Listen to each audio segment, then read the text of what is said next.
Hey everyone, welcome to POPXP. And before the show starts, make sure to click that subscribe button and click the bell to get notifications when we go live and we upload awesome new content. And don't forget, if you can, make sure to share our stream on all your social media outlets. We appreciate it, and thanks for helping us grow the POPXP channel.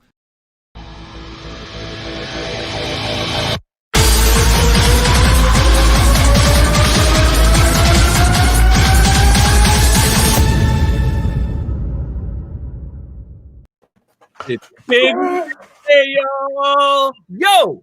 What's the brand new mainframe here? Party night of the year, bros. Party hardy, bros. Party hardy. Party hardy, guys. Woo!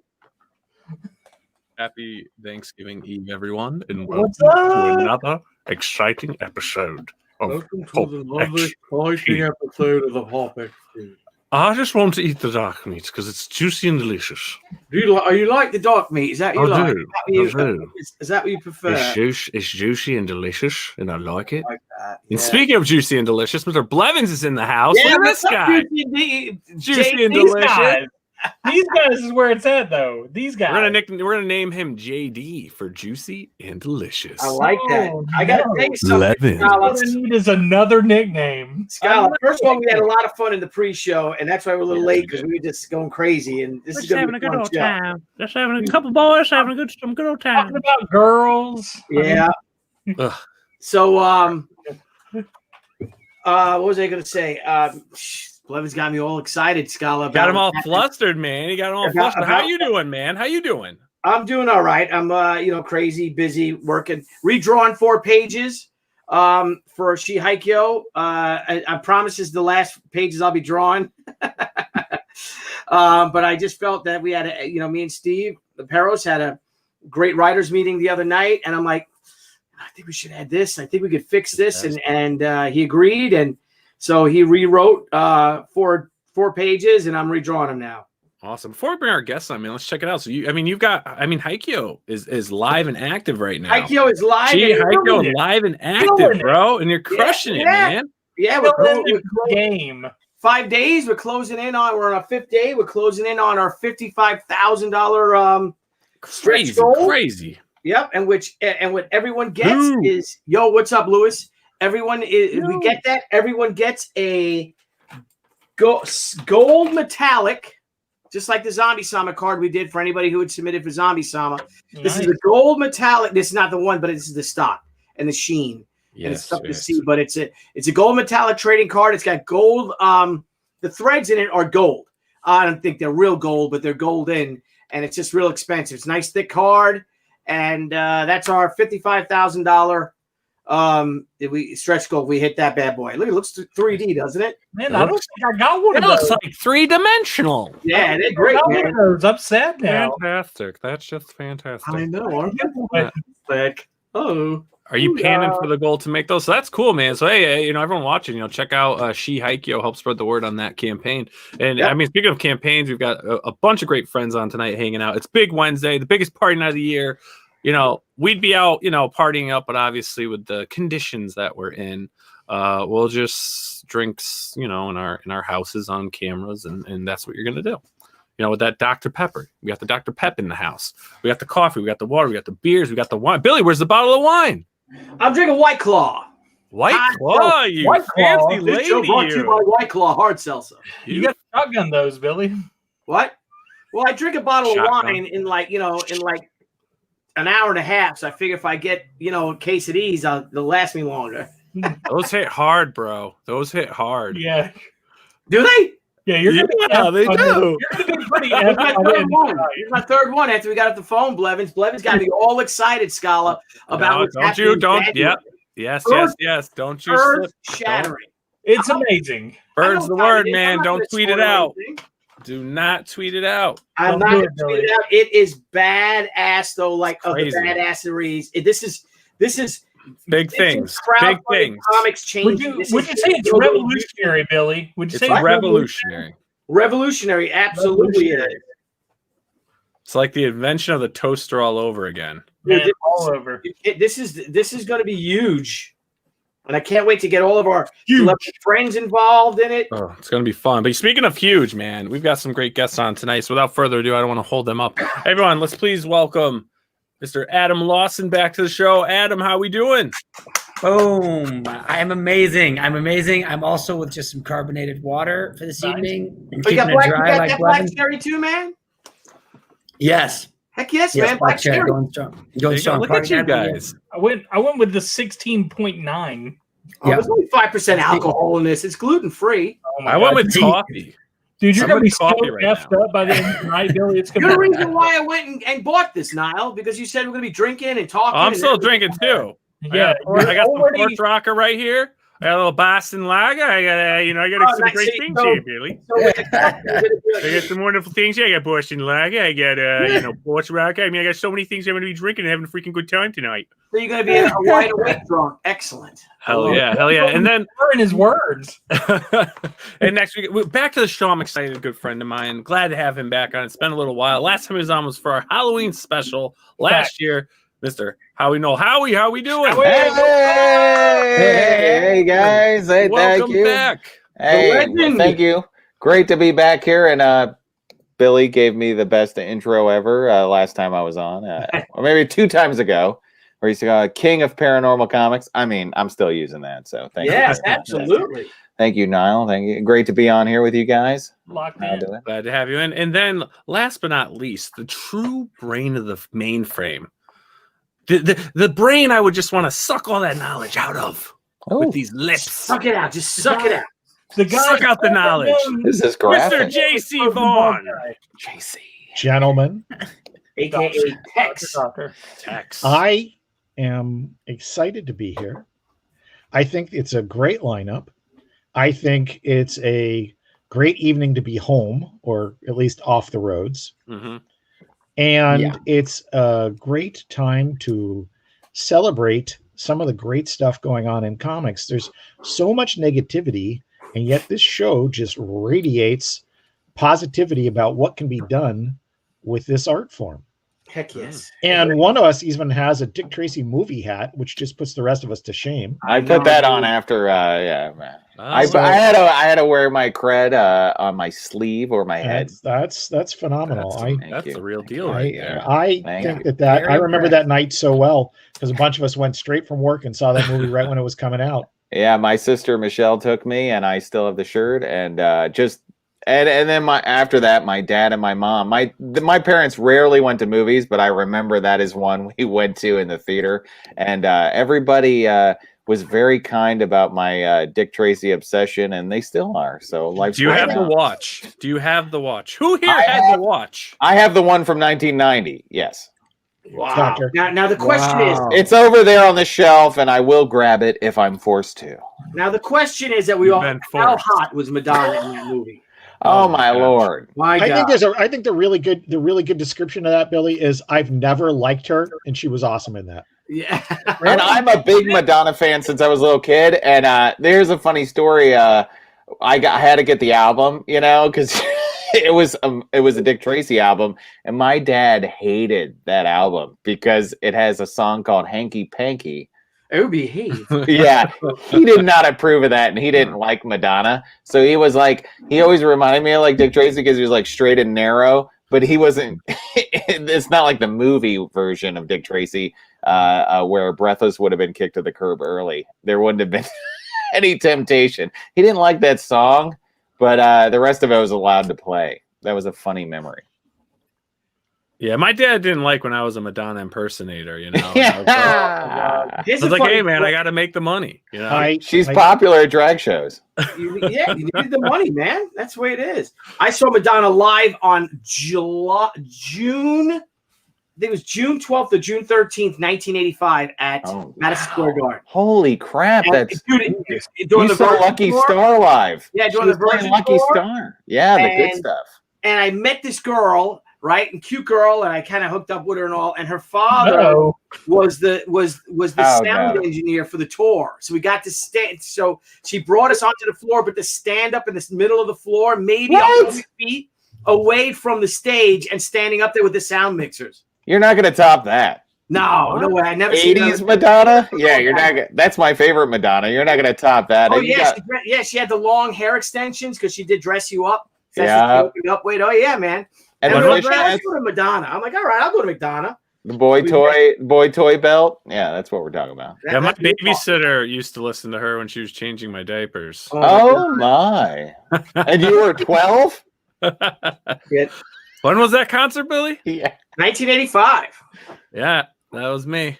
And I was still a baby. You Okay. child. My sisters tried to trick me when Like a Virgin came on the video. I said, "What's a virgin?"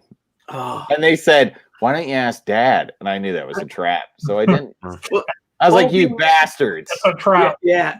Oh, being this shows how I'm not old you and I falling are. for that. I knew it was. Well, you're something. going to be till you're 30, Howie. Yeah, hopefully. Now Oh, hold being- this rake and stand in the yard. Yeah, I was like, "Oh, you bastards!" I'm not gonna fall for that one. Arthur Well- says early 90s Madonna was hot too. Heck yes. she 1990 was. Madonna Yeah, is I got very. the sex book back there, and I opened it up. Oh, Billy. Yeah, Really? I'm like, I'll buy that. Why not? That was Billy, I great need for some the screen coffee caps. table. Oh, That was being great this- for the coffee table. Yeah, exactly. Oh, Great she's book. smoking hot in that book. Oh, being this shows how old you and I are because they're talking about, HC's talking about his sisters teasing him to Madonna music. Yeah. Yeah. My sister, Internet malfunction here. All good. I'm back. You were on a date when they were teasing me. That's oh all. my gosh. Well, my sister teased me and her girlfriends singing Billy Don't Be a Hero during the Vietnam War. When Yeah, I wasn't around that. It made me cry. It made me cry. It was like 1973 or something like that. Yeah, I wasn't out yet. No, still hiding. Nope. Like, Was your somebody dad told born me yet? not in body of evidence. I disagree. Body of evidence is good. Huh? That's a good Madonna. Body of evidence, great Madonna. Well, okay, let's go. I know we got a lot of stuff. What video do you guys think Madonna looked the hottest in? La Isla Bonita. Oh, Yeah, that's a good one. That's respect. right. Respect for the unique choice. Yeah, respect for that one. Interesting. La What do Interesting. you guys think? Bonita. I think the one with her boobs hanging out is Oh, pretty God. cool. Oh, So, like a prayer. I was also Yeah, going to yeah, say yeah. like a prayer. Yeah, I like a prayer. Yeah, Like a Prayer, I think might be the best. yeah, I love it. I think that Amazing, like the whole gothic look to it. The She's got the writing. brown hair. She is brown. She's a brunette. she was smoking Yes, in that yes. one. Yep. Yeah. I like personally. I think I like the "Open Your Heart" video. Oh yes. oh, She looked Oh, great in that one. yes. I don't yeah, remember that that was video. That's what's up. And then That's an the underrated Cherish album video, too. Yeah. JC, what's your favorite Madonna video? Yeah, well, Dean, what's your favorite Madonna? Weird Al's like a surgeon. So hot. So hot. She's It's one of the better. She's actually. It is one of the hottest. I'm not gonna lie. She is actually in in that. that. She is in Yes. that. Yeah. Yep. Yeah. Not gonna lie, Not gonna lie. It's Not worth gonna it. lie, old Bean. Worth it. Nice. So let's jump into it, man. Adam, man, you've got two crazy things going on right now. Yeah, Two crazy things right now. Yeah, it's been a wild year in the realm of crowdfunding, and I write TV for my day job, and I'm writing even a cool interactive show right now for Netflix. It's really kind of fun. It's like taking my gaming creation and adding it to regular TV writing, so it's super fun. But I have a deep love of comics and board games, and have directed a lot of TV in that realm. And this year with COVID, I just said, you know what, dude, I'm making my own publishing company because I want to create my own games and graphic novels. So I've kind of like had these IPs and building up for years, and now I'm throwing them out. So yes, we have The Kill Journal, which is a horror graphic novel, which is awesome, and it's coming to about its last 11 or 10? It was at 11. It must have just changed to 10 days. It's got 10 days left. We got funded. If we crack 19K tonight, I'm just going to throw in that extra story stretch goal for there. Nice. So anybody's thinking about it, now's the time. It's a horror graphic novel that's set. It is what happens after the horror movie ends, right? After the last few survivors are standing around covered in mud and blood, and their friends are all dead, and their homes are all burned, and the police sirens are spinning, and we cut to the credits. Well, this story is what happens after that, when these essentially trauma survivors now have to figure out what to do with their lives. And they find themselves at St. George's Church, where he says he's offering answers to survivors of these traumatic attacks. But his answer is revenge. Yes. right? Very cool. He believes he has been divinely called to fight this war against these revenants, and revenants are vengeful spirits back from the dead, hungry for revenge. And sometimes they can be seen as slashers like a Jason Voorhees, but they're also things like the Crow would be considered one, as the back from the dead. Also too, like the High Plains Drifter, the Clint Eastwood character, could easily fall into one of these revenants as well. Nice. And so, but because they are a spiritual problem, you can't kill them by a gun to the head or running them over with a truck, right? You gotta, in the Jason Voorhees instance, you gotta take him back to Camp Crystal Lake, right? And drown him where his trauma began. So these survivors are then hunting these revenants that they can't really take in a direct fight, right? They can't out tough guy Freddy or Jason, or in our case, Mr. Crispy or Dylan. They're only barely surviving getting out while they're trying to find out this revenant's origin so they can build a custom booby trap to kill him. But at its core, it's a character story of these people who are trauma survivors trying to cope, and they're coping in kind of the most violent way possible. And so they're fighting demons on the outside and ones on the inside. And this is the first handful of pages, so you can see the art, the coloring, the lettering. You can get a sense of really what this is going to deliver. Adam, this art is gorgeous. Yeah. Thank you, Billy. Yeah, that looks good, man. It's awesome. Thank you. It's an art of Jason. Who's doing your lettering? One of the worst in the business. Jeez. One of the worst in the business. Oh my Lord, what a plug. Yeah. Yeah, one of the worst in the business. The worst. Well, It's Gargan. hey, you either get the best or you get the worst. You want to go, you don't want to be in the middle. HC, you said it right, dude. There's no reason to mess around here. I've had a middle letterer before. He's a piece of shark. Yeah. I would never use a I middle wish I letterer. had the worst Want to do letterer. their best? Adam's like, do your worst. Yeah. Yeah, so that's myself. Oh, okay. I get it now. Yeah. It's, Hey, okay. you can work. I'm just You're saying. very sneaky. I think. I thought you were just crapping on some guy named Jim or something. Yeah. You know what? I was like, this guy's gonna off Poor himself. guy, he's on Yeah. COVID, like he's got You're nothing. self-deprecating, but you're really Yeah. providing good stuff. Okay, I get it. It's so Jason Krager is doing the art, who did a full couple years on Darkness back in the day with Top Cow. And that's not just you. You're not going to reveal it's you too. Okay. No, that's not just me. It's not my suit. This is a separate. Okay, because it's It's amazing. separate. I don't want you to shit on this too. I don't want to. I like it all. Thank you. I like everything you're doing. I don't know what if you're going to reveal. I actually did it all. Yeah, he's Yeah, like, it's actually just me. I'm a one-man like- show. No, Yeah, it's Jason Krager and Steve Cannon is doing. the he's colors. amazing.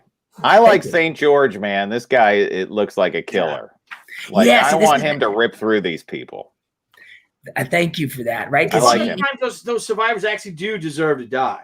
Oh yeah. Oh, They yeah. really do. yeah. Usually in horror movies, the survivors you don't want to see live. But Yeah, like I love St. George, that I want to t-shirt. see George kill these people. Right? I'm gonna read this. I want him to just slaughter these monsters. He looks awesome. hey, Adam, is there a That T-shirt is awesome, man. Yeah, that's a Thank great you. shirt. Thank you.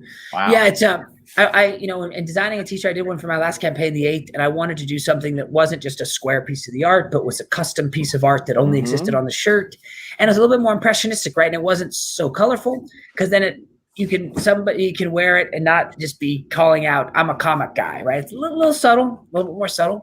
But with the book, I wanted to do because St. George, who is this The man, badass my favorite the new man. character. Yeah. Yes, your favorite new character. I fell in love with him. I saw his picture and I'm like, I'm in love with this guy.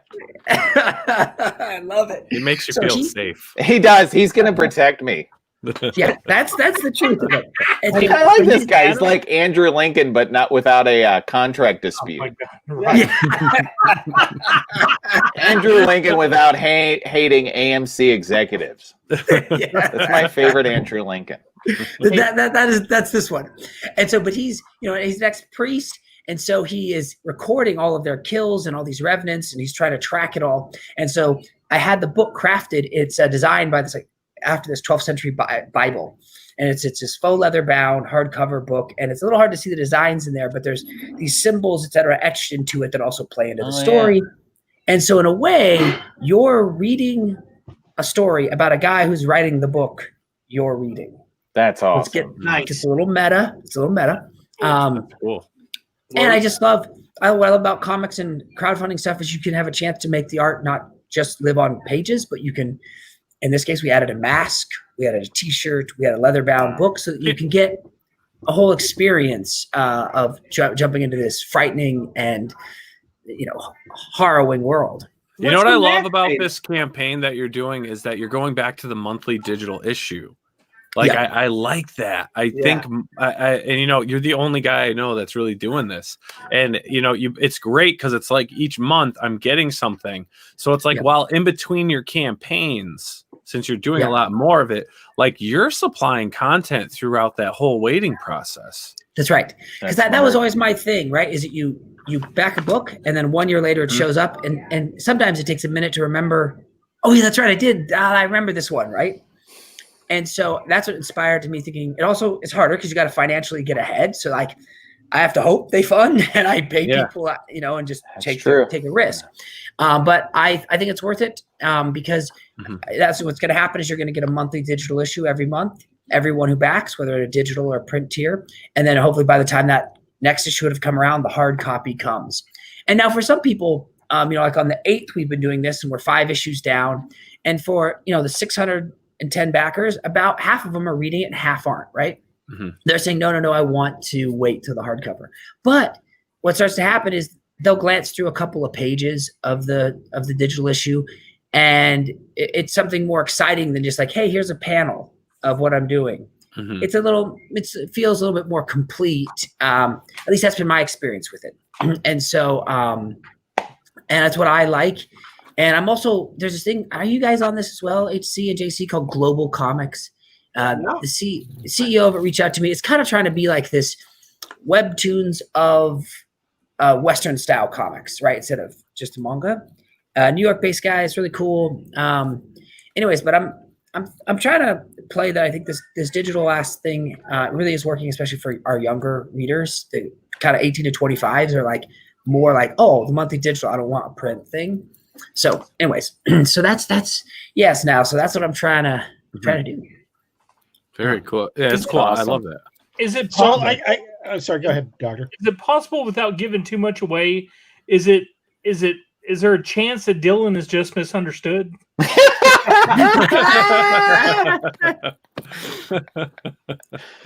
You know what? I think I wish you just wrecked issue 4 climax. No, I think you just ruined his book. Everybody should just stop right now. Sorry, I'm canceling the campaign. It's an They apology. hug at the end.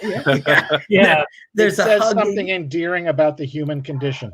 I actually have. You never actually see him kill anybody, but he's always there with like the dead. Like maybe that girl that he was holding up. Maybe he's like, does anybody know who this is? Like, There's a part like that in Freddy 2. No. In Freddy 2, yeah, Nightmare on Elm Street 2, there's a kid who tries to help Freddy. Is this half of somebody's girlfriend? I don't know. You know what? You get it, dude. But see, the thing is, I think what I like about Revenants is they do start somewhat as a victim of bullying or hate or abuse, right? They're birthed. And like one of our characters, Mr. Crispy, he's this war veteran, comes back, he finds himself homeless. He's living on the street. People fill his pockets with fireworks. They go off. Boom. He lights on fire. He dies. Jesus. Right? What's wrong with people? What's wrong with people? That's why Mr. Crispy, based on true. Mr. Crispy. Right? That's horrible. Right? What a bunch of monsters. Right? So your sympathy, there's a bit of sympathy in there because this guy was pushed into this, right? He was made this way. Then, of course, his reaction is so much overwhelming violence. You realize you have to put him down. But there's some bitter moments in there where it's like,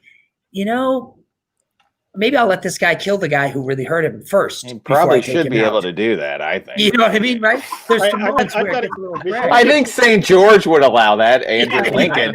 Andrew Lincoln's going to let him do what he wants. Before we get too far away from it, I want to talk about the digital portion of your campaign for a minute. Oh, yeah, go ahead.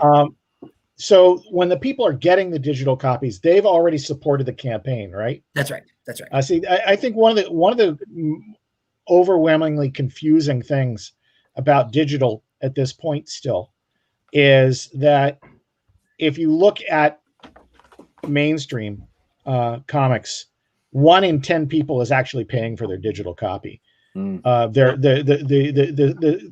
theft rate is incredible for IP, Sure. for that kind of stuff. So you've come up with an answer for that. It doesn't mean that they don't share it with somebody else later on, but you've established a going rate for your talented project, and people are paying it and then getting it on a monthly basis. I think that's pretty great. Yeah.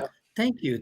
I hope so, and that it's a nice way. It's one kind of fun, JC, about it is I shared the 8th on a Dropbox, right? But what's happened is it opens up a comment side. Mm-hmm. So now fans are commenting on individual pages and like individual lines, and you can kind of see it. And the other fans can see what people are saying. So your comic book kind of gets to become like, oh, I love that panel.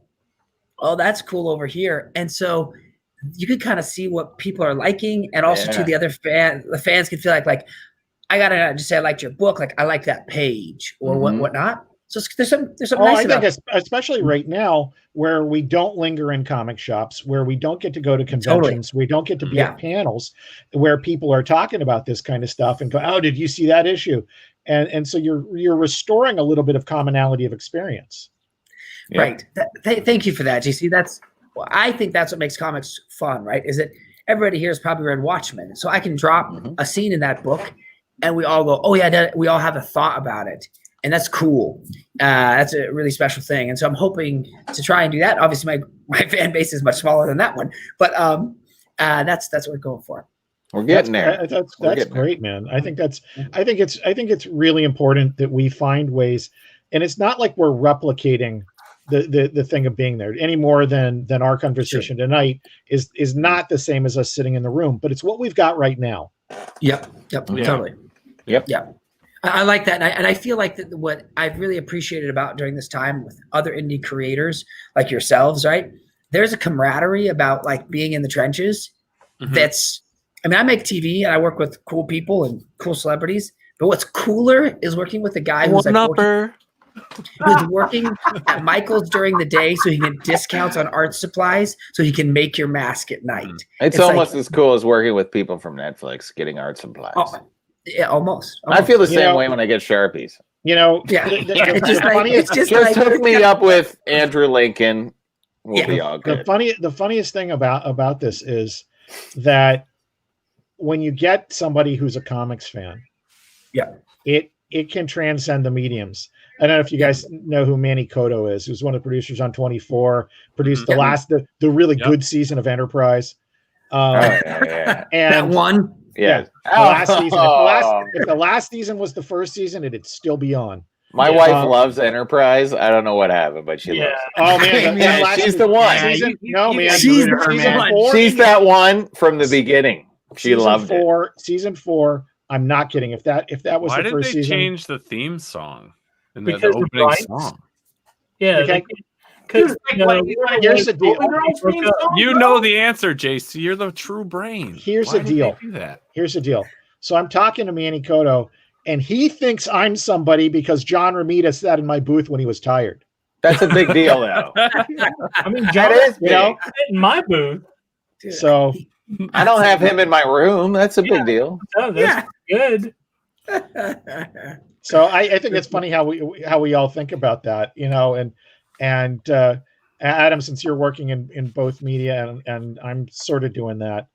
Cool. It's funny how you can find certain people on the Hollywood side of things that comics are a sort of a crowbar to get in the door, and for other people it's like you just smashed through the door. Because you find a lot of people who do love them.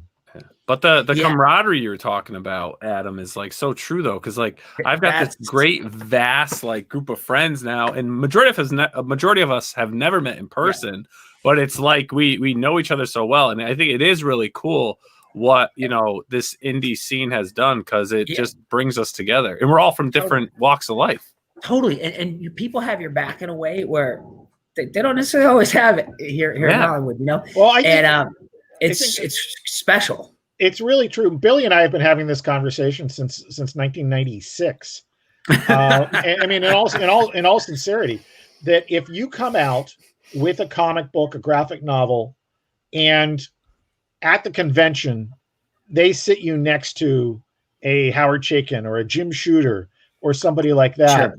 and they check out your comic and you like it, you're in. Mm. You know, it's not like if you make a great little hit indie movie or TV show, you're suddenly hanging out with Spielberg.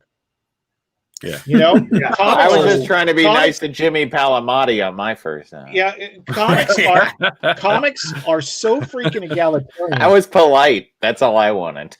You don't want to piss off the pro next to you. You know, Jimmy probably didn't respect politeness. Well, he respected it more than what everybody else in Philly was giving him. So that's all. I had Amanda and Jimmy next to me, and I was just like, I'm gonna respect your space. You know, it was an early Wizard world when back then people read their books and stuff. And I've heard that. I've heard of that. Yeah, back then people went to comic conventions, actually read books. It was pretty neat. That's all changed now. But no, yeah.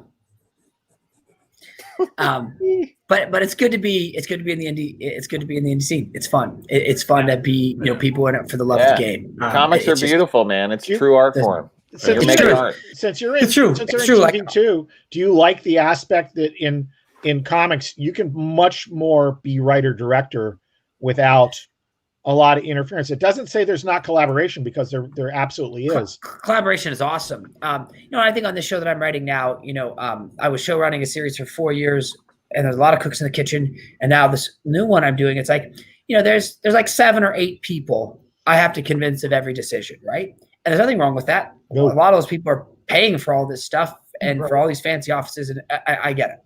And I love what television is, but it's a much the experience of crafting something is much more convoluted, and there's a lot more social politicking inside of it, and not in a bad way. That's just what that industry is, right? Mm-hmm. Whereas when we're making the Killjoy, it's just me and Jason, and the fans, and there's something awesome, pure about that that is nice. And in a way, when you have to make that great compromise on the TV show you're making, where you're like, this is not going to be about the thing I wanted it to be about. That's all right. I'm letting that go, because I got this comic book I'm going to don't get into tonight, and it's all going to be fine. Yeah. So, I love that. But it's, so that's what I would say for me. In a way, it feeds a lot of that. And then TV also has its own magic, because you get a of course. But this is a good segue though let's go into your other world of where kind of all this began in another love of yours. And I wanted to get this in tonight, because this is awesome, and I'd love to do more of this on the show. But you have an RPG out right now on Kickstarter. Look at that! Now, nice. Can we? I never watched. I didn't watch the video. Is it a long video? No, it's just 1 minute. Yeah. 1 minute. Let's play it. Let's. That's really long, though, Niall. Niall, it's a minute. It's bathroom break time now. All right, I'll go. It's in a New York movie? Broken by the gods who gave it life, then abandoned it. We have been left to fend for ourselves, our divine essence bonding with the plants, which we reshaped into weapons, bonding with the sea, which then reshaped us. Next was the insects, and then the beasts of the land. We found remnants of the gods, chaos, the power to transform reality. But it was not meant for us to wield. The secret societies, with both noble and selfish goals, have tried to control it. Something has changed. Gaia has awoken from her slumber, and Asunder has begun to devour itself. The Naga have betrayed the Alliance. Demons flood the Black Isle, and the dead have begun to rise. Most deny the end is coming. We've seen the signs, cannot turn back. We are the Seekers, and we will find the answers wherever they take us. Our story can be your story. Jeez Louise. My gosh, is that gorgeous? That is gorgeous. My gosh. Thanks, guys. Awesome. Some of that stuff looked very Darren Bader looking, like it was. I'll take it. It. It's a myriad of artists that put that together. It's voiced by the awesome Matthew Mercer. If you're anybody who is in the D&D world, he's the Dungeon Master on Critical Role. He and I have done a lot of shows together. He's lovely, and he did me an amazing favor. So, Matthew, if you ever see this, thank you. But yeah, no, it's a myriad. You know, this is a different kind of artist to work with, right? Because you're dealing with painters instead of line arts and colorists, right? And so it's a really cool medium to work in with painters, and then also sculptors because you're making minis. And this is a fantasy RPG set in this dark and dying world, it has no metal, and people have turned plants into these living symbiotic weapons. So instead of a crossbow, you might have a thorn spitter that lives on your arm and feasts off you, and you use it to blast things away. There's also crazy cultists and people who have reshaped insects into tools, but the world has started to consume itself. And the players take on the role of seekers. These are people who have seen these signs of the end, and they can't turn away. And so in this RPG, you are seeking answers as to either one, maybe help stop the end or figure out why it's happening, or maybe just end up on the top when it all crumbles down. Did you have a lot of gaming experience when you started this, or is it just something you wanted to do? Yeah, I did. So I grew up playing role-playing games, and I launched another game earlier this year based on one of my TV shows called Escape the Night, which had good success, which I designed. The game mechanics were designed by a guy named Rob Schwab, who designed Dungeons & Dragons 5th edition. And so I brought in some really, really seasoned, capable players to help build this, Does he have a comics background? I don't know that answer, but maybe he does. He's been around in the role-playing game space since it seems like Gygax was. Okay. Oh, wow. Okay. He's kind of a bastion of it. It might be too long to say that far back, but he's deep in it. And then there's another guy brought on named Brian Engard who wrote a game called Fate Core. And it was Rob's systems. Brian worked it out, and I built all the world creation and art directed all the images. And so I brought on people who had a lot of vast experience with it to help build this for me. Phenomenal. Build this together. Yeah. Thank you. Looks great, man. I love the digital art. Like I said, it's very reminiscent of a lot of stuff that's going on right now, and you definitely can see the D&D influences on. Right. That's a big thing anyway.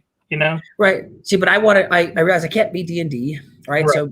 And they're amazing. So I needed to make a world that was uniquely different. And I've always been in love with this idea of a world without metal and symbiotic weapons and living organisms. So in this, you don't have a healing potion. You have a living organism you attach to your chest, and it pumps you full of fluid, right?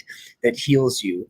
And also too, in this, you don't have classes like a fighter, a mage, or a rogue. You have paths which develop out of the story. So maybe early on you get addicted to demon blood. And then you end up choosing the Ravager path, which gives you certain abilities. Or you join the Bone Army, so you end up becoming a Bone recruit, and you gain certain abilities. So who your character is much more a reaction to the world versus I'm this arbitrary fighter that just gets stronger as time goes on. And also the game is designed to be a bit shorter, like the max level is level 10. And so it's and also to the adventures are start in the middle of the action. This is one of the secret societies here, the Kingfisher Society. There's these dark secret societies trying to manipulate world affairs.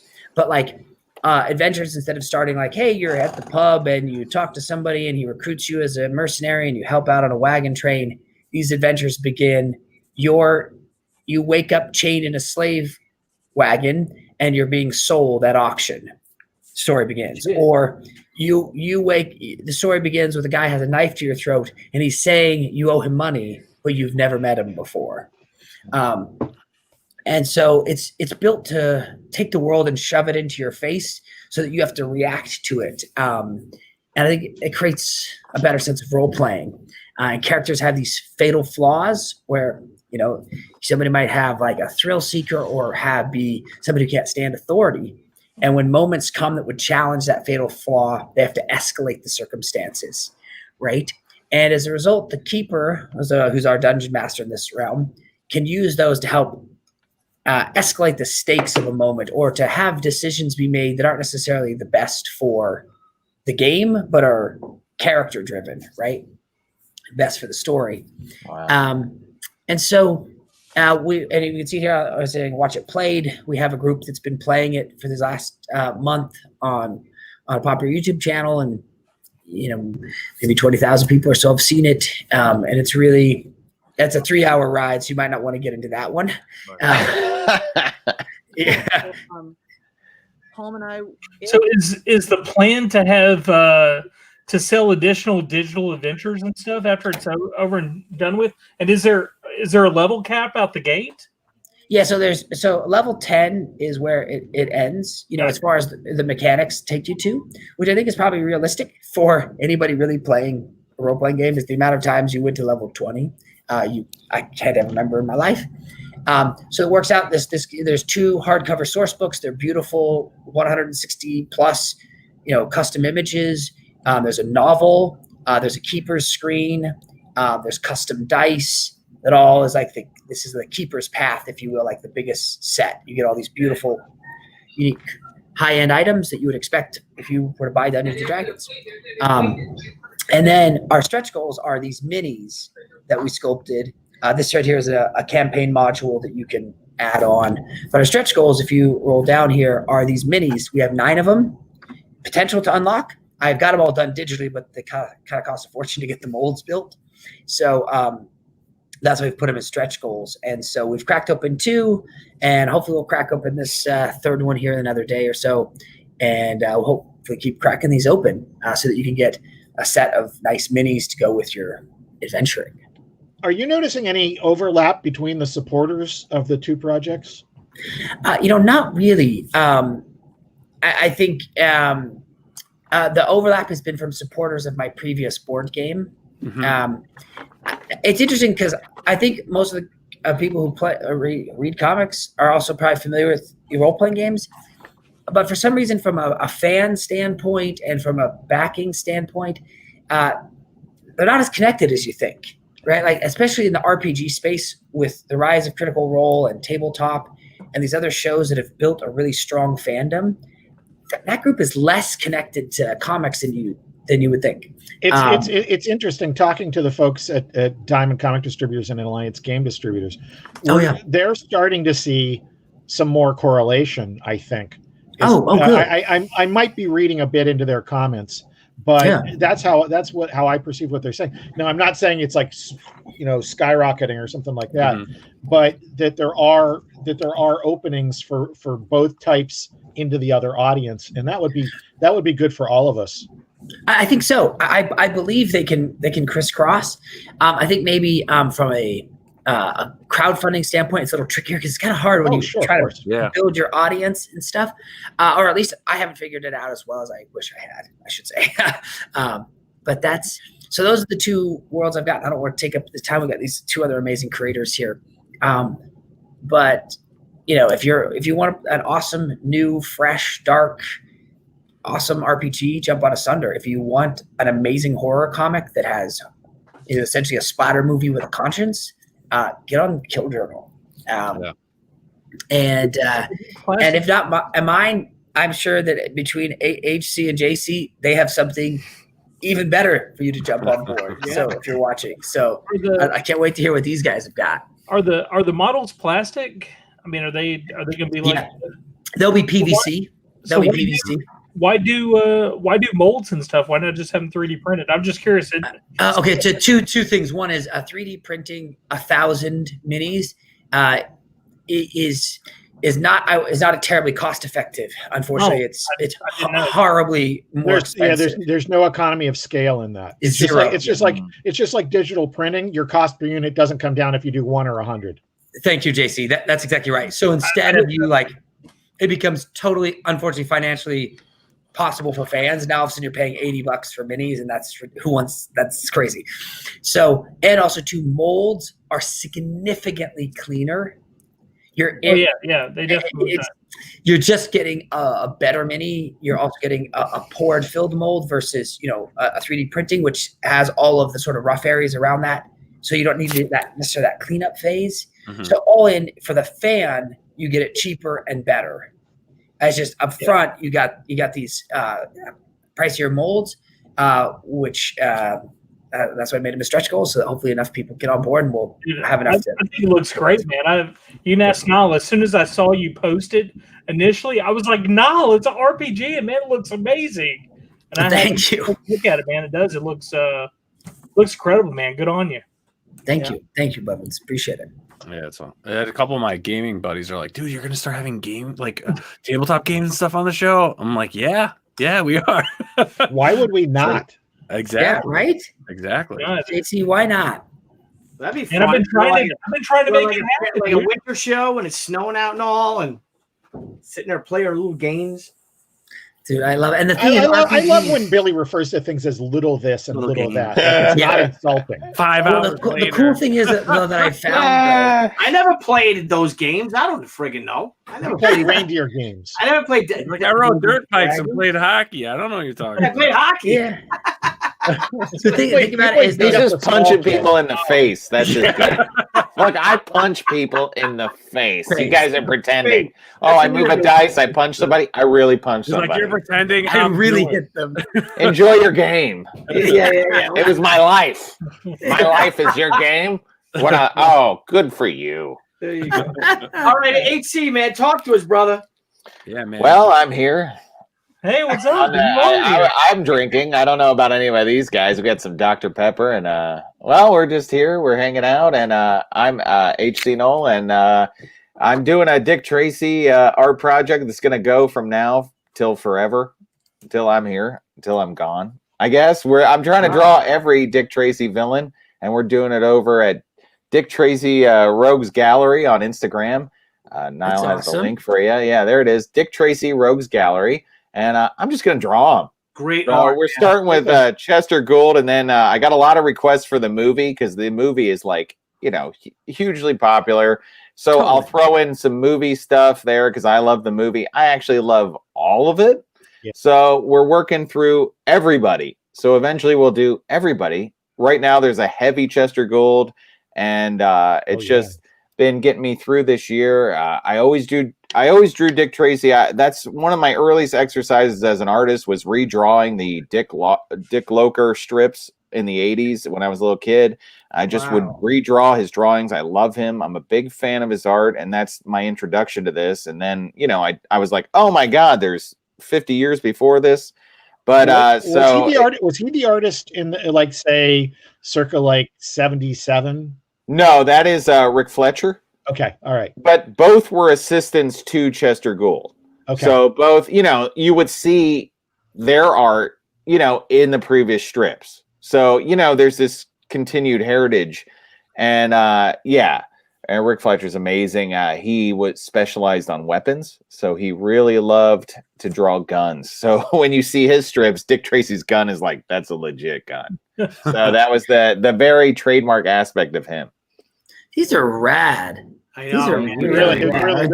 They're genuinely I've awesome. been literally posting and tagging IDW and stuff because I'm like, the Dick Tracy comics and stuff are cool what they're doing, but I mean, this is what I want to see in the pages. Yeah, that's exactly right. You look at this art and you're like, you're instantly in the world. Yeah, there's my dad. I made my dad one. My dad recently passed away, so I always associated. Sorry, dude. Thank you, man.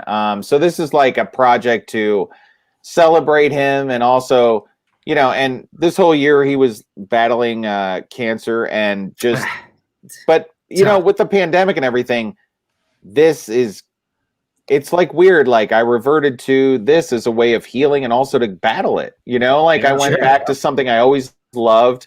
And it was always with me, but he is, he was born in 1932. Dick Tracy's a year older. And for some reason, this period, I always associated with him and that stuff and the Dick Loker. And it just combines. And I drew him as I would see him in this world. And the fans really liked it and they supported it. And they were like, oh my God, I could see him as one of them. And, it's just a really cool thing that now he's along with the gallery and it fits.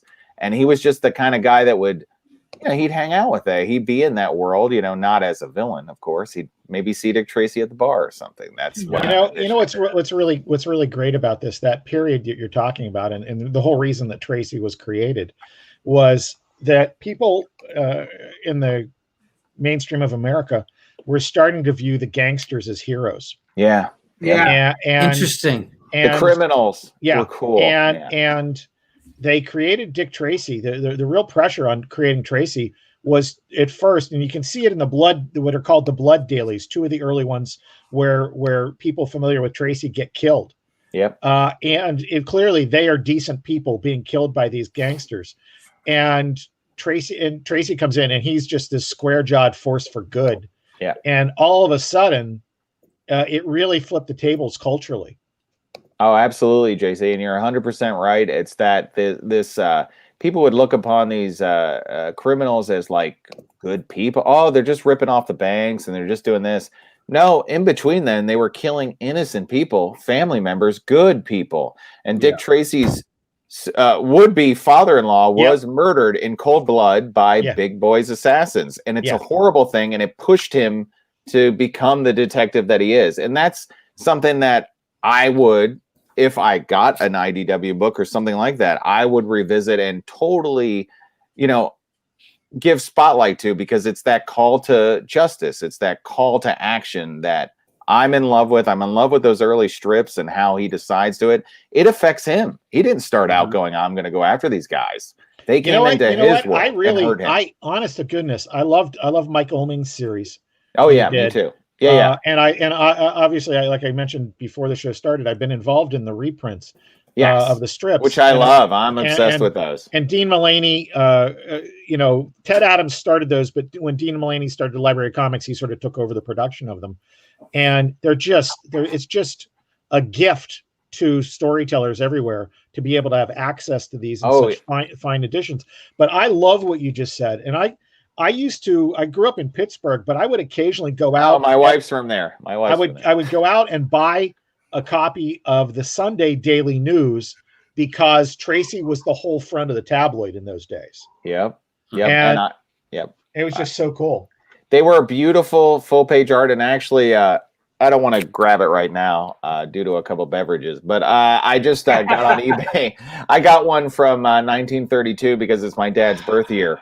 So there's a page back here on the desk from 1932, and this thing is a work of art, and that's what I'm drawing upon. So if you scroll in the Instagram gallery, the colors I'm using are chosen from that age. I'm only using colors from that era, and I will tweak it, and I want, eventually I'm going to start doing scenes, and we're going to build up, and there's going to be sequentials and stuff.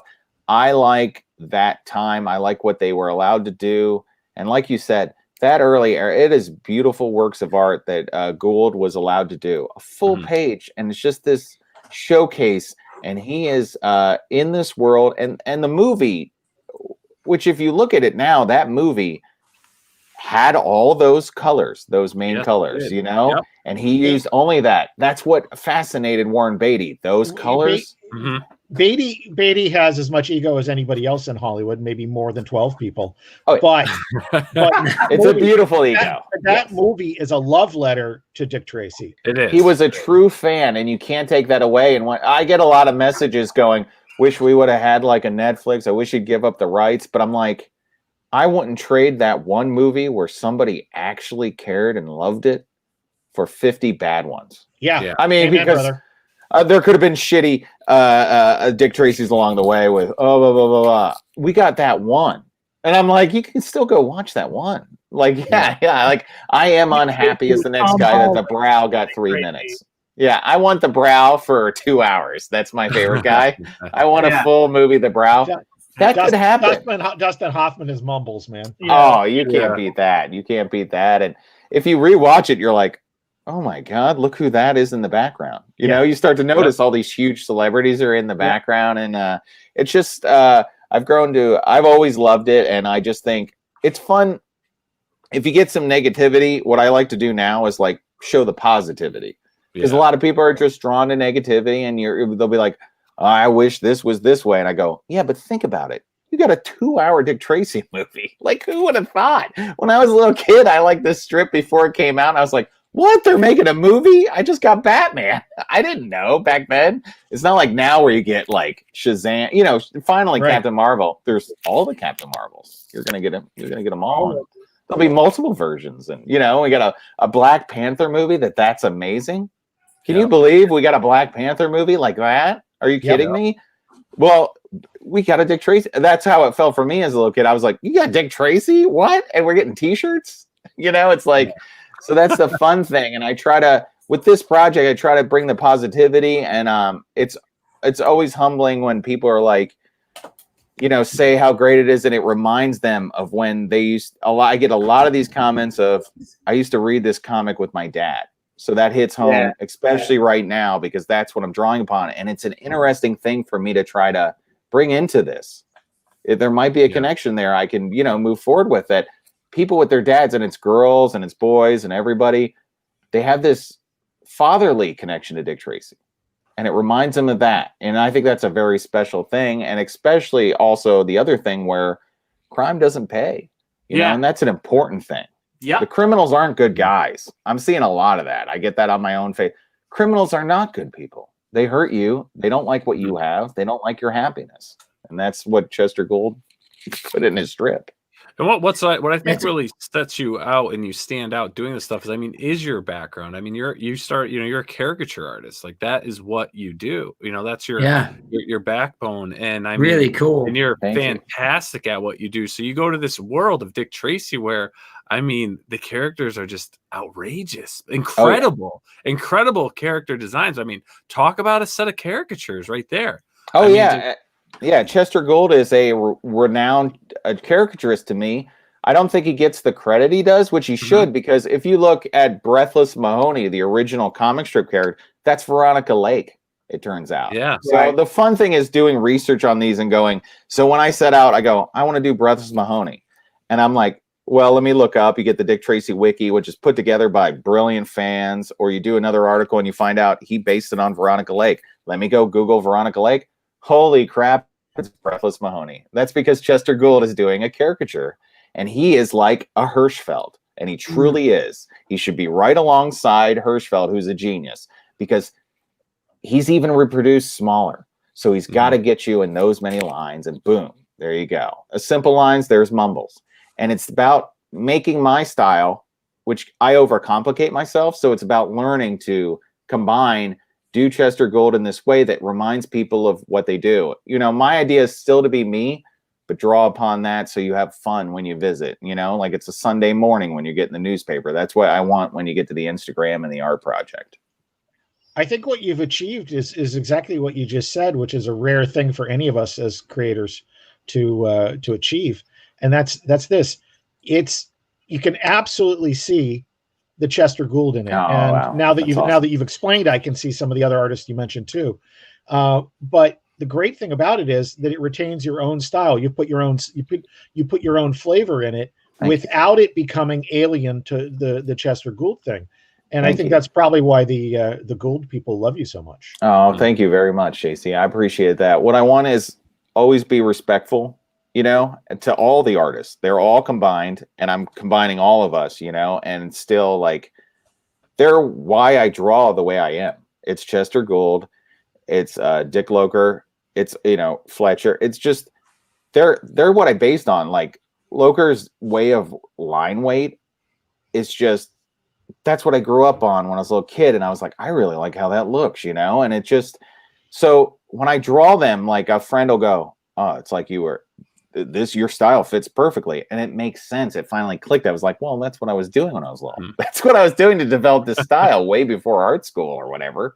I was doing that, you know. It's like I've been working up to do this, and it's like weird how life is like that. And when it clicks, you know. So where I'll just, even if I'm doing the movie guys, they're like, well, that right there you go. And I'm like, well, that's just okay. So you know, it feels good to, you know, to do something where it feels natural, and that's what people like it. And it just reminds them, you know, it's that you want that familiarity, but you want something new to keep it fresh, you know? And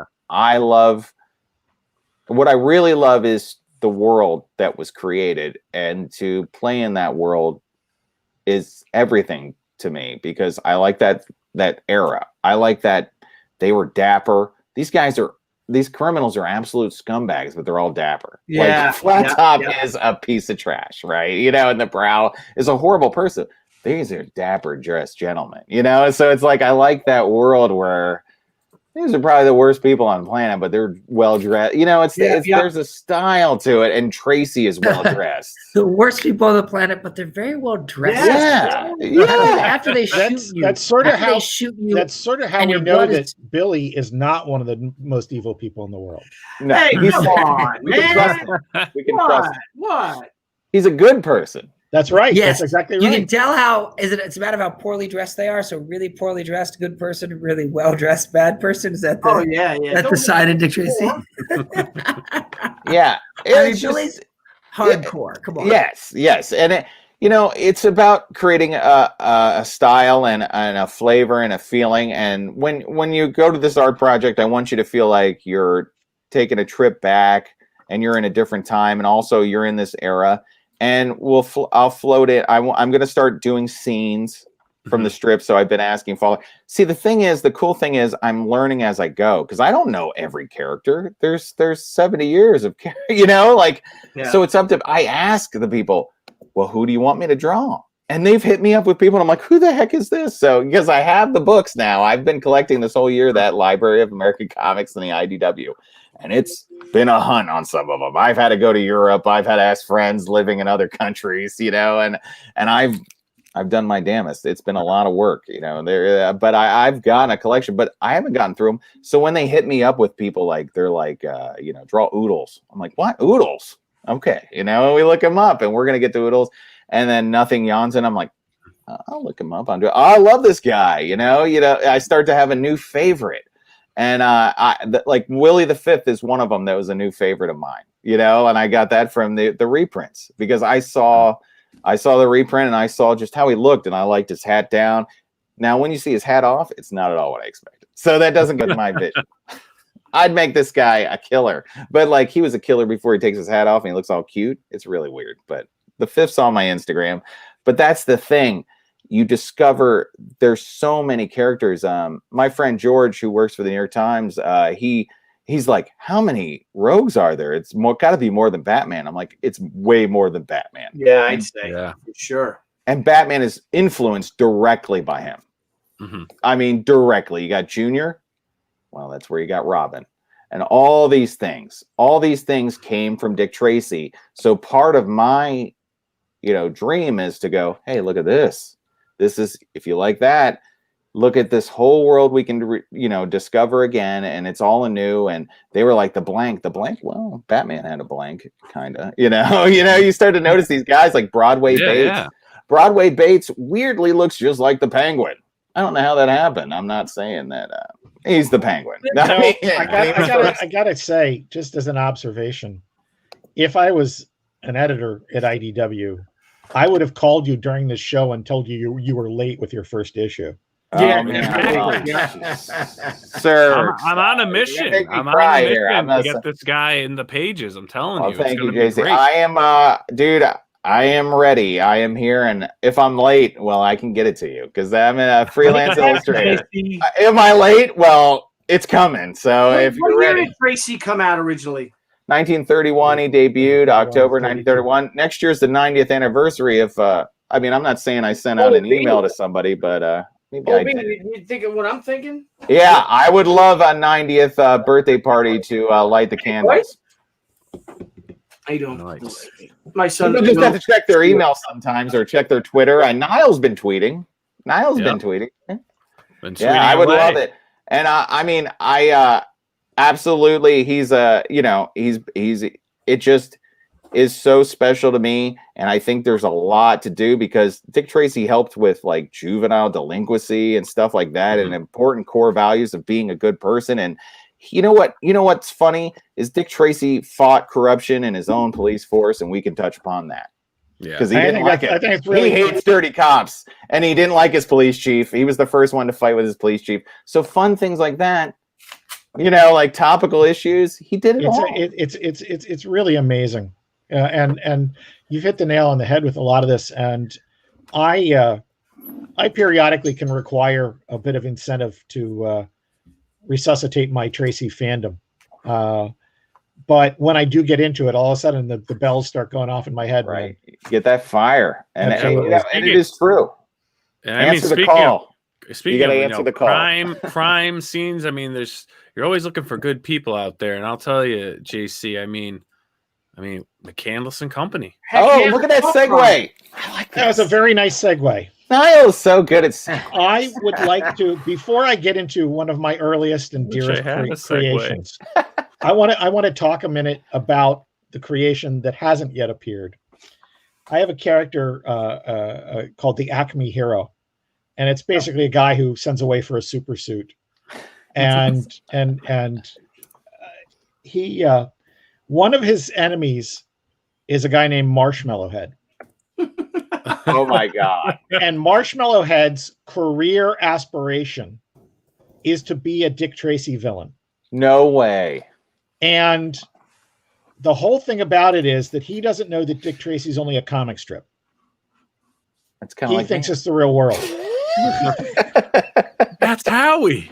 I'm having an intervention. So I've got one other thing, and it also touches on something Howie said there about the influence of his dad. And Billy knows this story very well, and I've told it in print, but I don't believe we've ever talked about it on the show. Niall, pop us back to Big for a minute. So we'll come back to McCandless pretty quick. Thank you. When Billy was working on Sergeant Rock, the Lost Battalion, he would frequently call me and read me lines. And it was a really great process of listening to this guy being creative in his thought process, and his decision to not try and draw like Joe Kubert in every panel, which would have been suicidal. And he invents this great narrator character, Kilroy. William Joseph Kilroy, named after William and Joe. Willie and Joe. Bill, and Malden's Willie and Joe. and he, we had some lines back and forth, and he said he had the guy saying, "Are you the Kilroy?" And I said back to him, "No, I'm the other one." And he used it, Yeah. And I think that's how I got the character named after me in that, isn't it? Yes, he became Vaughn the Texan. Yeah. Nice. And right. But where Kilroy is doing the Ernie Piles type narration, yes. Sergeant Frank Rock, and Billy says, "I need an address." And so immediately I said 1060 West Addison. And he says, "What's that?" And I said 1060 West Addison is Wrigley Field. And he says, "That's from the," right. And he says, "That's from the Blues Brothers." Yeah. And I said, "Yeah, you probably shouldn't use that." He goes, "I need a real address." I said, 300 Moore Avenue. Yeah, that's right. Yeah. Pittsburgh, PA. So we used that, and it's narration in the book. And when the book came out and started to get some acclaim, the Army Times, and it was syndicated to the Air Force Times and Marine Times, etc., covered that, and even mentioned that was the first time they ever said where Frank Rock was from. Yeah, yeah. And so they made a note of that.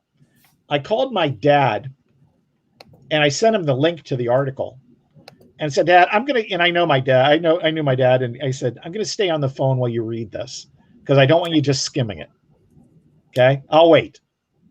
And he gets down to that part of the article, and he says, "How did you do that?" Because that was the house he was born in. Oh, yeah, that was the house he grew up in. Yeah, yeah. Okay. All right. My dad died the next morning. Oh, wow. Wow. So that's all. That was meant to be a conversation. My dad, that was definitely meant to be. My dad threw away Marvel 1. My dad threw away Torch 1. He had scarlet fever. He was in bed for a year because it was pre-antibiotics. His mom was a nurse. So if the wartime paper drives didn't get those issues, she was going to throw them away because of infection anyway. So it's not like I got ripped out of my inheritance or something like that, right? But I was 13 years old when he told me that, and I made him stop because I was already an Overstreet kid. I was just like, "Don't tell me anymore." But what I loved about that was my dad was not particularly a comic book person, but he liked pop culture. He loved that I was good at what I did, and that the last conversation I had with him, engendered by Billy, was a comic book conversation. Yeah, yeah. And it's something that I can occasionally talk about without getting a little teary-eyed. I haven't managed this time. But that connection to my dad. So Howie, I was totally relating to what you were saying about Tracy. And I feel that, man. I feel that deeply. Yeah. And it was a really Heroenberg is talking about it being a Knoxville neighborhood on the south side. Nice. And that's absolutely correct. That's beautiful. And and so at any rate, that's a long-winded preamble, but we've all been rambling tonight, so I don't feel too bad. Thank you, JC. 2 days left for McCandless and Company. We do, and now I would like to talk about it. We are on Indiegogo. We are $285 shy of our goal. I think we can still make it, though. Thanksgiving, I don't expect we're going to gain a lot there. I will say that one of the key ingredients here is the Indiegogo exclusive cover by Mr. Tucci that has you recruited yeah, there you go. Wow. If you noticed, it has a semi-hidden she crossover. Yes, right there on the cover. Look at that. Nice, beautiful colors by Wes Hartman. Designed by Don Guzzo, who's a Marvel bullpen veteran, and it's a great cover. McCandless and Company is a story of 2 female private detectives, Carrie McCandless and Jessica Williams, and they are best friends, but they are from 2 very different walks of life. They're both very intelligent, but Carrie is the child of wealth. Her dad started a technology company, and she has a lot of money and access to a corporate jet. Jessica is from the wrong side of the tracks. And Crime Scenes is a book with 5 different stories by 4 artists, and they each have a tone that represents the story that is being told. And it's a lot of fun. They are among my earliest creations. I dearly love them, and I really appreciate everybody helping me get this a decent printing. Years ago, very early in my career, back when I was writing Shia Kai for Billy, my first big break, we did a trade paperback, and the printer, the company I was working with, those guys, very enthusiastic, great guys. One of the guys is still a very, very dear friend. But the printer they used left off the inside front cover and inside back cover. So, and they wouldn't reprint it. And if I was the guy I was now, I just wouldn't have accepted delivery. The stuff I know now, I would have said, adios. And I made, rookie mistakes. But I've always felt bad that when I promised these artists, what can I do for you? I can get you coverage. I can network you like crazy. I don't, you're not going to get rich doing a story from me right now, but I can bust my ass and get you coverage and network you. I didn't think I had to say, I'll get you a good printing. That was the one thing I didn't think I had to say. I always felt bad about it. And so this is my chance to get this out there with a nice printing job. And, it's got a couple of great covers. It's got Amanda Connor and Jessica Palmiotti on one cover, colored by Chris Sotomayor, and Billy's cover colored by Wes Hartman. Yeah. And they're just beautiful. It's awesome. And if Niall, do you have the one in there that it's a PDF? Can you show that a PDF on this? No. Which? Nope, not that one. Which one are you talking about? It is. It'll say cool in the title. Well, I uploaded everything that was in the folder you sent me. Okay, well, it should be there then.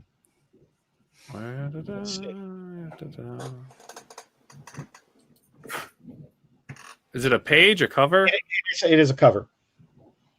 This, by the way, I only have 3 covers that came through. Okay, all right, we'll skip it. I will tell you, if you look on the page now in the updates, there is if we hit our goal, we're adding. When you hit your goal. What? When you hit your goal. Thank you. We're doing it.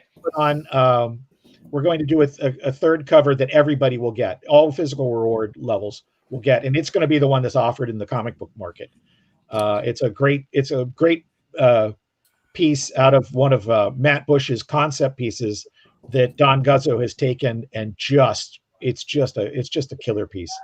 Niall, can you go into here? I can do this. Hang on. I'll just have to see if I can just drag this in. Oh, I was just going to say, if we go to the updates, it's in there. No, this is better. This is better. Is it better than the updates? If I can get it to move. There you go.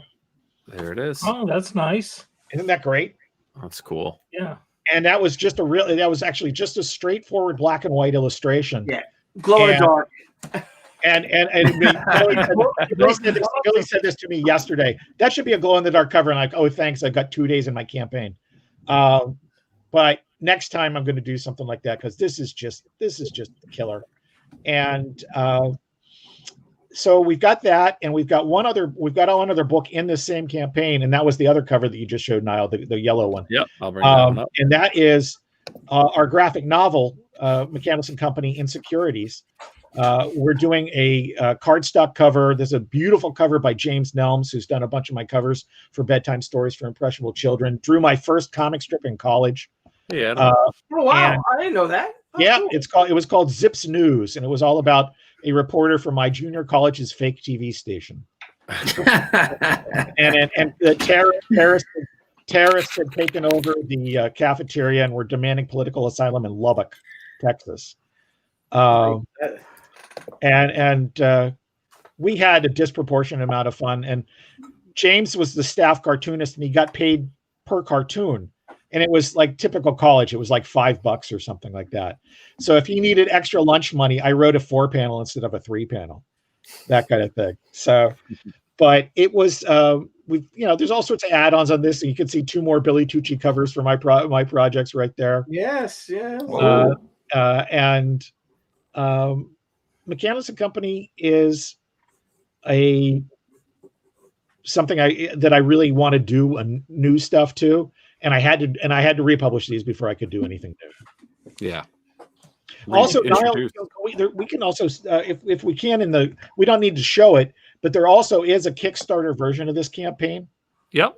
And there is one different cover on that. It's Gene Gonzalez's Kickstarter exclusive cover, and it is it's a beautiful piece. Gene's done a lot of McCandless and Company illustrations for me, and he drew the whole Insecurities graphic novel.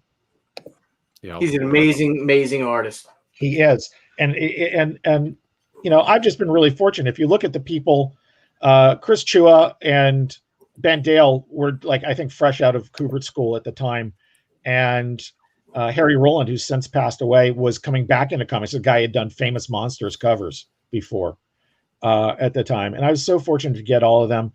And then also Robert Hack, who now is a great cover artist and does Sabrina. There's the Gene Gonzalez cover. He just volunteered to do a pinup back then, and now he's this famous cover artist, which is just great. And so I was really fortunate. Mark Wheatley did one, Billy did one that of course turned into that cover, and Matt did several concept sketches of the characters, and it's a real labor of love. It's a story I created early in junior college, and apparently can't let go of for whatever reason. So keep the passion alive. Everyone's got to come out, and it's a great book, a great property. And please, just like our other guests, please. I will say, make it happen. It has one of the short stories is one of my favorite titles of any of my stories, which is "No Man is an Eyelid." Nice. And the whole thing's about wordplay, and it's really the differences between Jessica and Carrie. Yeah, very cool. So yeah, everyone who's watching this live or going to see this recorded, help share the word, and you're right there. 2 days to go. Let's get it funded so it can stay in demand. Yeah, come on, man. Come on, people. Yeah, a lot of people don't know. $285 to go. There, yeah. I turned in a cover for this Kickstarter, but I didn't read it right, and it was just a picture of a bunch of candles that were scented like burgers from. Thought it was like McDonald's candles. We did try to do the scratch and sniff cover to go with it, but it wasn't happening. But I was like, candleless. I thought it was candles, and you're like, no, Blevins.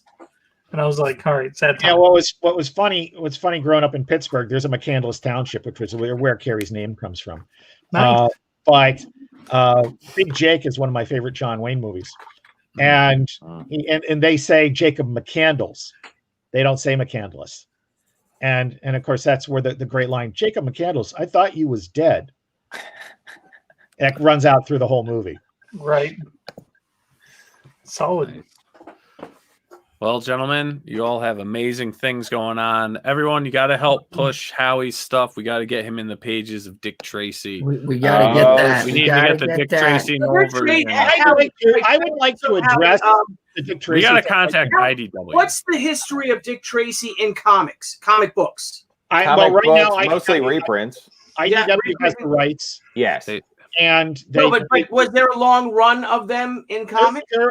There is a history of them, Billy. Yeah. But I want to say one thing. Niall, get Howie my information. I will. Howie, I'd like you to do a commemorative illustration for the 90th anniversary for the Overstreet Comic Book. Yes, that's what I was doing. Did you see my text? What? Oh my God, JC. Did you see my text? I did. Are you guys? You're trying to get me to cry. Billy, I would like to say I did have the thought at the same time you texted me, and when my phone pinged, I knew what it was. Yeah, I'm like, oh my God, this is right here. Well, I'm not gonna cry, but I will. 90th anniversary of Tracy. I think. Listen, that would be a yeah. I can't even. We'll talk about it, and I'll commission an article to go with it. And it'll be a great little piece. Yeah, old bean, but we got to figure out who's going to draw it. You son of a You son of a bitch, Tucci. Did you think I was too high? You have me to the bottom. Yeah, that's listen. This is all. Billy's keeping me humble. He's like, I see this ego. This is all fortuitous this evening. I called Billy. I rarely get really mad. Seriously, I'm just not that guy.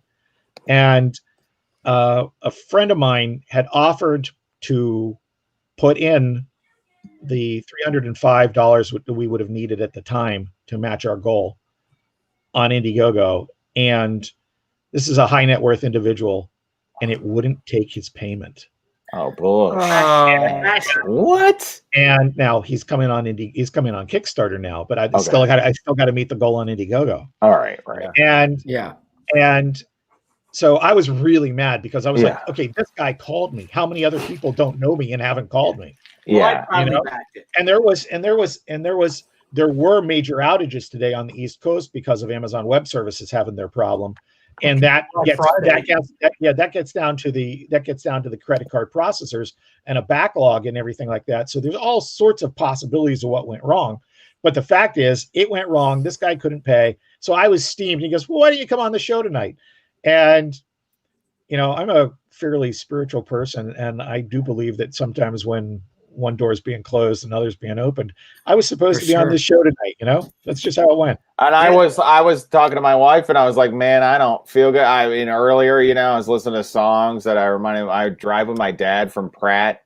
He drove me 4 hours from Pennsylvania to New York to get to college, to art school. And we would listen to like Billy Joel. And of course I got to put that on tonight right before a show. And I'm having some cocktails and I'm just bawling. And she's like, you all right? And I'm like, I'll be all right. And I'm just like, I got to do this show. It could be so seductive to just go once again. Because Niall, I had to tell him when I was going to Florida, I was like, man, I can't make the show. It's so seductive to do that. But he wouldn't want that. He liked me going to work. And one of the last things he said is, one of the last things he said was, I'm going to be like you. You take things as they come at you. Nice. So nice. And that's the hugest honor you can get. This guy said this to me. And if I have, it's just a show. So let's do it. I do take things as they come. But I've never thought of it as a positive. It's just for him to say that. So, there is a spirituality, and he has shown me it is crazy, the stuff, if you open your mind to, it will present itself. Absolutely. There is a positivity. There's a great lesson that comes from sports. I'm a big baseball fan. I love baseball. I love baseball history. Just got Mark Chiarello's excellent book from Kickstarter, as a matter of fact, about Baseball 100. But here's the thing. Nolan Ryan went to Tom House, who was the Rangers pitching coach. And it was toward the end of his career. And he says, my back is really bad. Be prepared to come get me early. This is a starter who grew up in the era where starters went 7, 8, 9 innings. Yeah, sure. Yeah. And he says, be prepared to come get me early. That night he's threw his 7th no-hitter. So we don't know. We don't know what's in store for us. Yep. Oh yeah. And persevering to the extent that we can, maybe a little bit more than we think we can, is the answer to all this. I'm sure, Adam, you've got plenty to do in your day job. Yeah. You get your fire to come home and do comics and role-playing games because you love this stuff. Totally. But I'm sure no question. I'm sure you burn the candle. I'm sure you burn the candle at all three ends, right? Yeah, I mean, yes. Some days it's like I literally need to physically be in two places at one time, and I'm like faking both existences. Yes, right. It's because it's love of the game, right? And that's it's that's really what it is. It's so easy to quit. Like that's just it's so seductive, right? It's so easy to quit. And I have all the excuses too, and I'm not going. Yeah, there's so many free chances. Yeah, back in the day when I used to play sports ball, like I was like, man, I'm just gonna go ahead and quit. What? Now let me ask those you. damn sports ball. It's like Tron. You know. Let me ask you, Councilman Dr. Blevins. What's up? Yeah, you apparently somebody must have ripped the Q section out of your dictionary because you don't know the meaning of the word quit. Oh, look at that! Oh, I like that, man. Wordplay. That's a mystery men line of dialogue. Yeah, Billy. I told Billy earlier I had to buy some crap resistant shoes because I kept putting my boot up people's booties all week long. That's right. Oh my! Yeah. So at any rate, I think this is a really good representative group of people who have passionate projects. Yep. Who I mean, it's like this. Every one of us has multiple things going on, including especially Dr. Blevins. I mean, he's busy. He's busy. He's in control of his regional government. He's saving his city. I am. He is. Like Oliver McQueen. Dude, over here. He's Oliver McQueen. Dude, you know something crazy. Like when every time you look for corruption, you find it. Like I'm starting to feel like maybe it's me. Like you might be the bad guy. You might be You might be the problem. You might have lived long enough to become the villain. I think I'm. Wow! I didn't hear it. You're Harvey Dent. Oh, you've lived long enough to become the villain. Yeah, I guess. Yeah. Yeah, but I'll tell you what though. I have literally found so much I was trying to find money for the Boys and Girls Club in the budget of our city, like just as a citizen. I was going through the budget and I uncovered a plan of the guy to take $10 million. I mean, it was ridiculous. It was absolutely ridiculous. I think that's yet another example of everybody on here. I do want to go back to something here that we haven't talked a lot about, uncharacteristically, and that's how freaking great Haikyo is doing.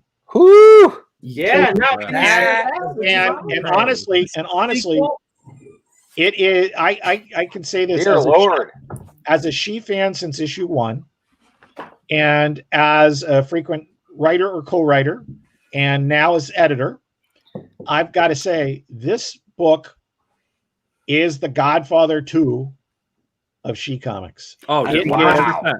Legit got goosebumps. Yeah, I've never read a comic book and actually showed goosebumps on my skin. It was incredible. When I told you the story, right? When I told you when you broke everything out, I was like, holy. I can listen, Niall. I totally get what you just said. I'll tell you mine. The moment where Batman first appears and Dark Knight Returns is my goosebumps moment, and I still feel it every time when I read it, like every 5-6 months. Okay, but this book has that, and I hope so. I hope we do well. We got a lot of shoes to fill from big shoes from the last one. Yeah, listen, Return of the Warrior was breathtaking, and until this one comes out, it's the best She comic ever. Yeah, but as a guy who's looked at a lot of the pages from this, I will tell you that this one is going to be it. If you're not already backing it, you need to get involved and support this one, because we've got even better things, if that's possible, even better things in store for the chapter following that. Oh man, are we talking Gatecrasher? Oh, I wasn't even talking about Gatecrasher. Oh, you weren't? No. I was talking about the third part of this. Written by J.C. Vaughn. What? Yeah. What? Well, I want to get that name out because I don't want anyone to steal it. Yeah, I think that it is. Listen, Gatecrasher is going to be a heck of a lot of fun. It's going to be the best She comic I ever wrote. But in all seriousness, this thing, Haikyō, man. Yeah, I'm so proud. I said this about Return of the Warrior, and I meant it, and I'll say it about this, and I mean it even more. If you have ever liked a She comic and don't get this, you will rue the day. Yes. Yeah, no, I'm redrawing. I was done with all my work, but I'm redrawing 4 pages now. Well, I got to say, Billy, that's quite the step up from us. How many did we redraw in the first book? 25. Oh. Recolored and re-illustrated 25 pages. But on the other hand, let's back up for just a minute. Is that not a commitment to how good you want this book to be? Does it really not show that you were not phoning it in? Oh, I hope so, my friend. I hope so. I mean, it's I was talking to Billy the other day. I was like, your comeback was real, man. The comeback was amazing. To bring your character, to take that break and then come back. I mean, it killed it. One of the best comic books I've read in an extremely long time. Well, you're gonna really like it. Return of the Warrior. And Niall, let me ask you a question about it.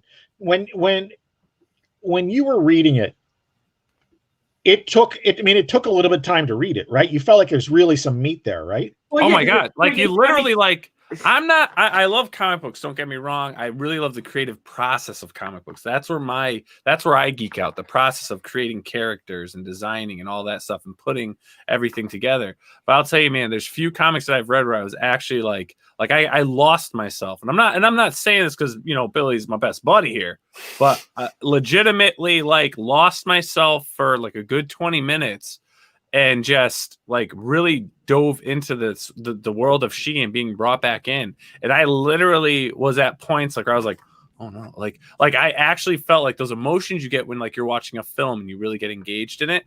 I got that way with this story. I got one more specific question for you, Niall. And it's this: when you were experiencing that, did you find anything in that book that broke you out of the mood? No.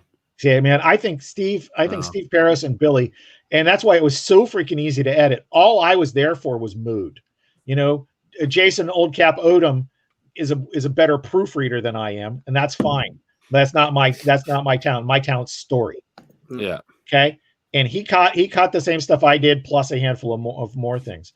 But when I came into the conversation, it was as a fan since She #1. I've been openly critical with Billy behind the scenes of some of the other people who have written She. I'm not trying to embarrass anybody in public or anything like that, and not Gary Cohn. But no, you were honest. You had said some of the books were, I think we published 128 She comics. Yes. So all told, you're gonna have some, some are gonna be home runs and some may be single. You might get some of them were errors that knocked out the photographer and the photographer as well. Right. Okay. But in all seriousness, the thing that we were trying to go for, and I know these guys got it because I saw them rearranging the pages. I saw them adding pages even before we were sure that the thing was a hit, because the story needed it.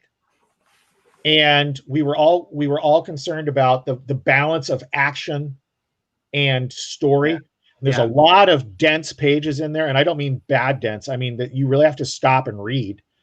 There is perhaps the ultimate villain in all of comics, Dr. Blevins. Yes. And is Blevins a villain though? This Blevins right here. Let's not keep giving it away and let people, let's not. Let people. But I'm saying, be like, oh, wait a minute, it's not Blevins. If it happens, we don't want to do that. I apologize. That's all right. Unreservedly. But in all seriousness, I think it's a great comic. I really do. I echo everything you said, Niall, and I'm a big geek and I'm invested in it and everything like that. But this one's better. Yeah, we've got a great team. We really do. Looking forward to the finished product. Everyone is really giving their all for it, and it's enlightening. It's inspiring. We hit the first stretch goal. Billy, what was the first stretch goal? I know we hit it at 50,000. We made the book 56 pages now. Mhm. And Wow. We expanded it to 56. I was hoping for 88, but I'll take 56. Adam, I will tell you, any scenario that gets us more pages of this thing is good. We got a lot of really cool stretch goals lined up, and varying covers. If and of course, Monday, our guest at 8 p.m. is going to be Joni Brosis, our first ever the model for our first ever cosplay cover. Yes. And That's amazing. that's already That's a badass. awesome. That's already a badass cover. Do I understand that you guys are doing some more Photoshop to the background? We might. I don't know. There's a lot of charm to it, but I'd like to kind of. I have an idea to do some stuff with the armor, our collar armor, to make it more armor-like and give the choker there. But if you zoom in on it, if you crop it the right way, it's just, I love the light that hits her hair. It is Her very hair nice. flowing, and then she's just stunning, and she makes a beautiful shape. And I think that we've set that if we hit 200,000, that you will wear the she costume. That's correct. Oh, Oh, And then- yeah. And after we get to that level, But- at 250,000, he's got a butt. Yeah, but if we hit 210,000, I won't. right. Ah, 250. So, but I'd like to share, if I may, Niall, real quick in the holiday season, I'd like to share something we're putting up for Black Friday. I believe we're actually putting it up tonight, or if it's not up already, but can I share it, Niall? Yes, please. All right, so we're going to be doing, and I'll pause it right here. Let me go big or go home. Right, Howie? yeah, you got to go big. Yeah, go big or go home. So basically, big. what is it? This is next year's the 10th anniversary of A Child Is Born. And I have two. Billy, What? it's not she a child. Is born. What did I say? Just a child is born. Billy Tucci's That is a child is born. totally different story, man. So Yeah, White yeah. Dog, kick it in. What? Yeah, no. Adam's the father? It's no. I made the Christmas story. The child is born, and this next 2021 is the 10th anniversary of it. So, I have 200 copies, hardcovers of the first printing of the gift edition left. So we're putting it up there for this Christmas. All the books start shipping on Monday, the 30th of November. And if I can play the promo, it's on BillyTucci.com. We figured it's a cool way to. Well, basically, I'm clearing out my garage, which is my storage right now, and we're building a fulfillment center. And I just want to get rid of everything. So I thought, why not discount the book and make it? It's $20 signed, and then for $60 you get a nice remarked edition. And just Have you ever thought about using fulfillment centers, Billy? Like I have, but like Fun Again or Quartermaster Logistics or no, Games I've Press? talked to Brian Polito. I've talked to a lot of fulfillment center people, like Dynamite does it as well. But there's a real personal touch with us. Like Deborah knows, my wife Deborah knows. We have a lot of the same backers from 20 years, 25 years now. Fair enough. That's significant because signature stuff stinks through fulfillment centers, because usually what you have to do is you have to fly to the factory, sign everything at the factory, and then because the pipeline. So I get it. If you're doing a lot of hand touchy stuff, you're doing it the right way. Things too, like my wife knows, like Jason Odom, old Cap, he wants number 19 of everything we do. We'll usually do a 30, maybe a 50 signed and numbered edition or whatever, and the numbers are printed on the comics. She knows Jason Odom always gets 19. She knows. It's that personal customer service. Okay, yeah, You're not going to top that. No, you can't. And that's special to the. That's special to the. Plus, they also charge. All of them charge like 10% of the gross just to do the fulfillment. You still have to buy all the supplies. You have to pay for all the postage, and for that money, if we do 3 campaigns, like our last campaign for Return of the Warrior did $201,000, over $201,000. Amazing. I can hire someone for 10% of that as part of the salary to work for a whole year, and I can have them work on 2. With the money we bring in for 2 campaigns. Yeah. We're working on that. Sorry, you're right, Laura. It's not ready yet. I kind of jumped the gun. It's going to be ready tonight or maybe tomorrow, but definitely by Friday. Definitely by Black Friday. Yeah. So, but I thought I'd throw the gun. But anyway, so if I may just makes total sense to me. If I can play the trailer, hang on. I just want to make sure I share the mute for the rest of us. Hang on. Now I'm just going to make sure I shared audio. Okay. There we go.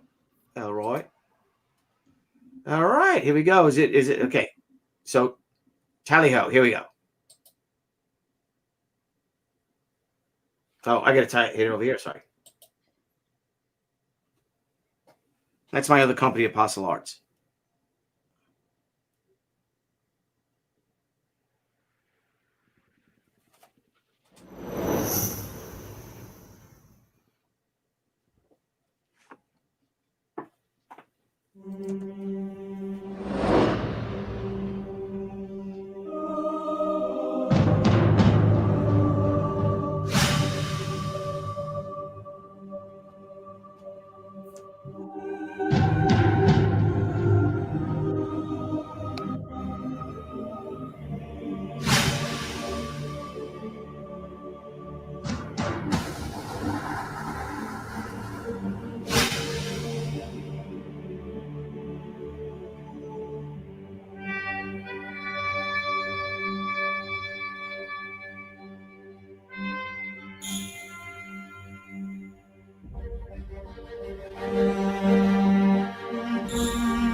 Just beautiful colors by Paul Mounts. Gorgeous.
So, and that's it.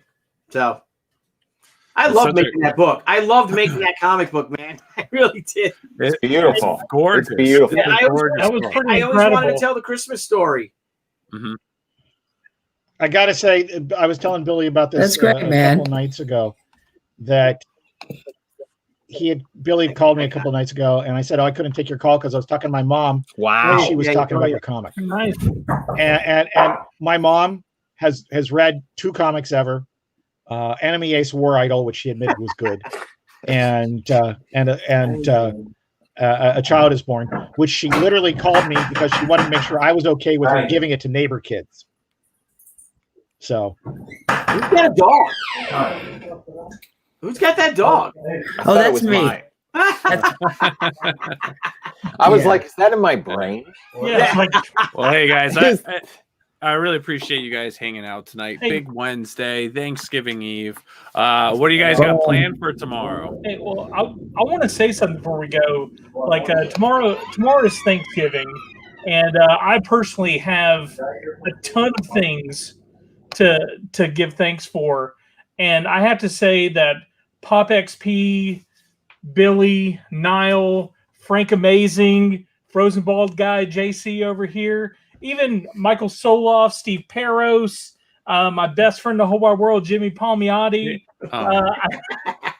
Sorry, Niall. But I mean, this thing's opened so many doors for me, and we've had such incredible guests. And I mean, like people that I never ever thought that I would ever get a chance to talk to. People that I admire, like Adam Lawson, Kevin Eastman, Howie Noel. Walt Simon. You were too kind. Wagner. I mean, like, yeah, absolutely. Like it. This has been so great. Everyone who's joined us in the chat, Mob Seat, Steph Wilson, Harrenberg, TJ James, Lee Ditzworth. I mean, like, again, it is the best family that I could hang out with the day before Thanksgiving, before I hang out with my family here. And I just want to say thank you for everything. And I'm looking forward to doing it a whole nother year. And man, next year we are going to kill it. Isn't that right, Billy? Oh man, dude, you got me so excited today. You got me so inspired. You got to see what Blevins cooked up. Oh man, we're gonna have these boys over here. We're gonna have to have these three on the bottom. We're gonna have to talk to them about that when the time's up. We have to tell them what's up too. Yes, I think it would be fun to have you guys a part of that too. Yeah, we're ready. I have one question. I by the way, I second everything Brian just said, and you'll notice in this one instance I didn't say doctor. Yeah. It is a sincere bit that I mentioned earlier.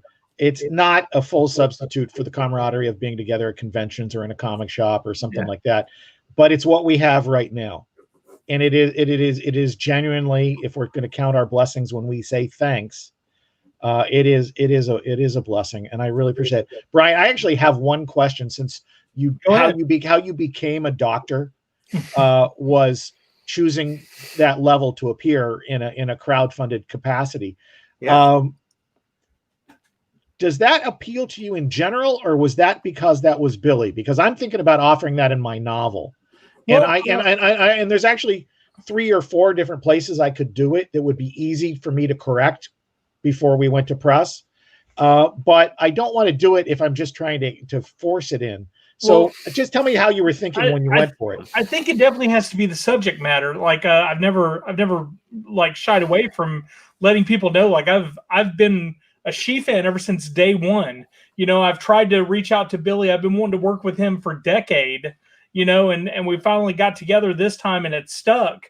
But I mean, dude, when given the opportunity to be part of She canon and She lore, I mean, absolutely, I jumped on it, and I believe it is definitely the project.